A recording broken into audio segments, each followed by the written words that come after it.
Hey everyone, welcome to iOS Hacker. Today we're talking about a small but long-awaited change in iOS 26.1 that many iPhone users are going to love, especially if you have ever accidentally opened the camera from your lock screen. For years, iOS has allowed users to access the camera from the lock screen. You can swipe left on the lock screen to quickly get to the camera and start shooting. While this was very useful until a few years ago, ever since the introduction of camera control, action button and the on-screen camera shortcut button on the lock screen, the swipe to camera gesture has become irrelevant. In iOS 26.1 or later, Apple has finally allowed users to turn this off. To do this, launch the Settings app, go to the camera section. Here, scroll down until you get to the lock screen swipe to open camera toggle. Once you get to it, turn this toggle off.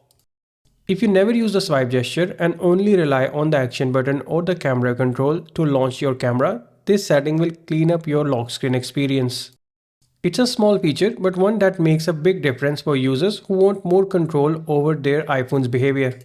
What do you think? Will you be turning this feature off or keeping it on? Let us know in the comments below. And as always, if you found this tutorial helpful, give it a thumbs up and subscribe to our channel for more iOS tips and tutorials. Thanks for watching.